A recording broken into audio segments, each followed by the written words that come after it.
My family has made me the designated driver every New Year's Eve since I was 19. This year, I said no, and now I'm starting to see their true colors after saying no just once.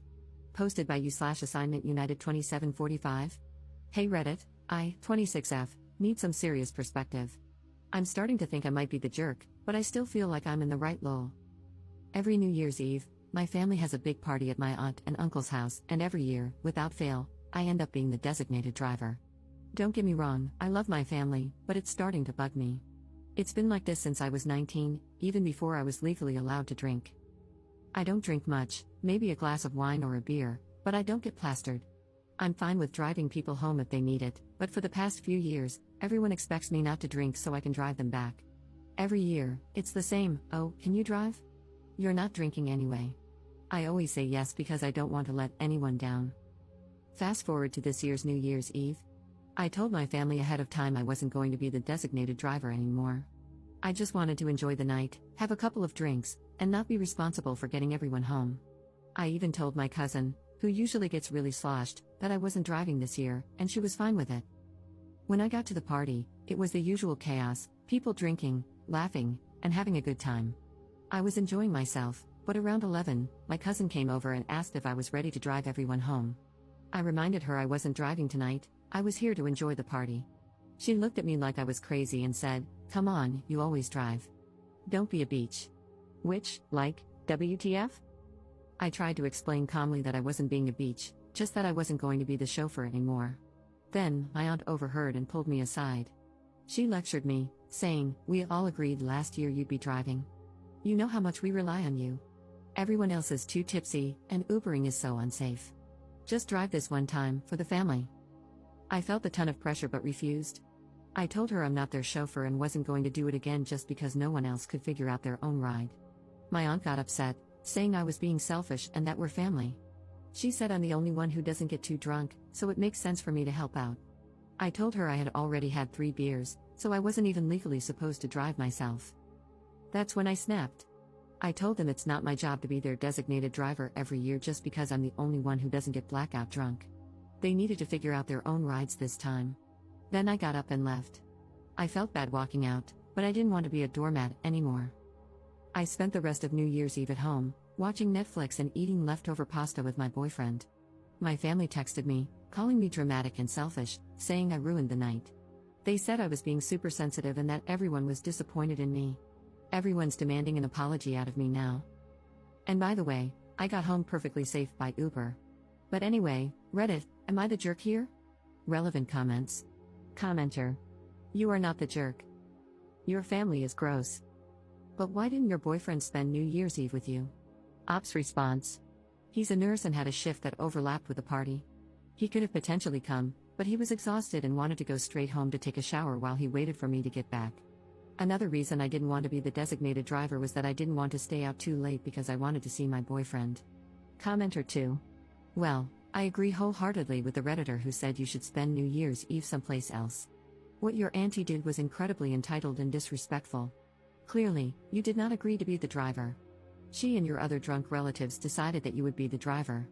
If you're going to celebrate New Year's Eve with them in the future, you need to cut the cord and be absent for a few years so that they can figure out how to handle this without you and without treating you like their paid chauffeur. Ops response. I agree, but at the same time, I feel like this is tearing a hole between me and my family, and that's the last thing I want.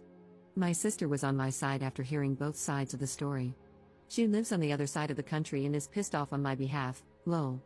My parents, however, are embarrassed, and I feel bad about that. Commenter 3.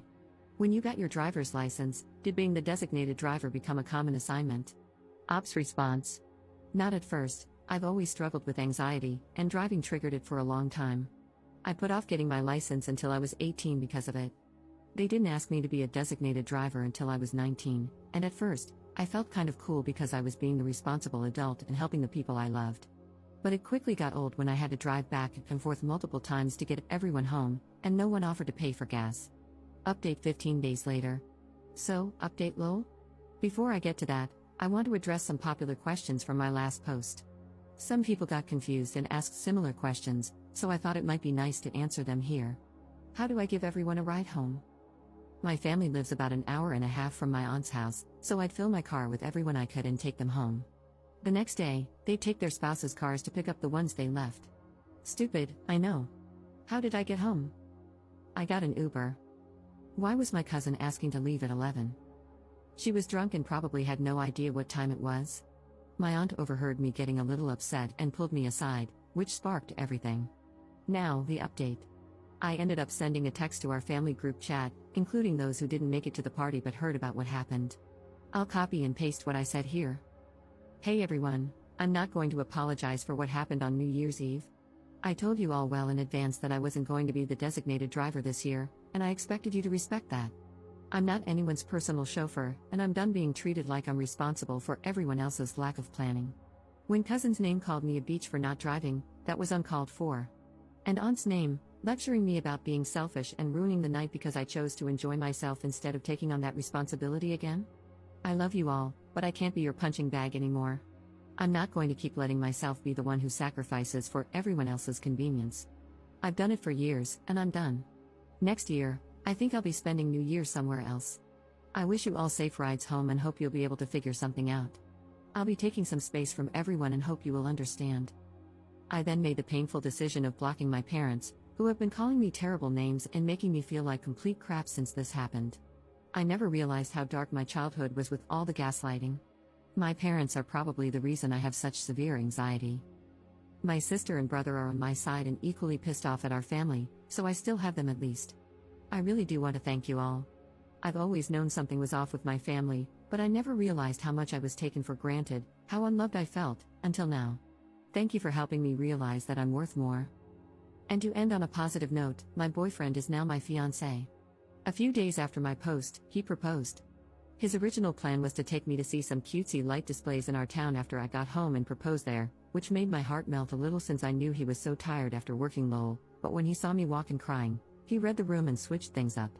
When I was feeling better, he took me to dinner and proposed there. I have no idea how the wedding will go or if my parents will be there, but I'm excited to spend it with the people who love and appreciate me. Relevant comments. Commenter. Did anyone respond to the text? Ops response. I don't know. I blocked everyone who went to the party or asked me to be the designated driver, and then I removed myself from the conversation. Commenter 2.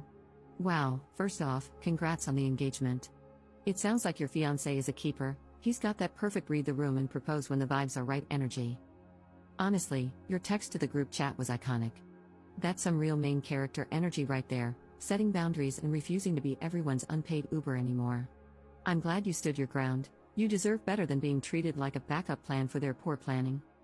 The fact that your parents doubled down with the gaslighting just proves you made the right call by blocking them for now. That's a tough move, but it sounds like you're finally putting yourself first, and that's huge. And shout out to your siblings for having your back, sounds like you all are the real MVPs of the family. As for the wedding, focus on the people who truly support you. You've already got your siblings and fiancé in your corner, and that's a solid squad. The rest can figure themselves out. You're starting this new chapter surrounded by love, and honestly, that's all that matters. Ops response.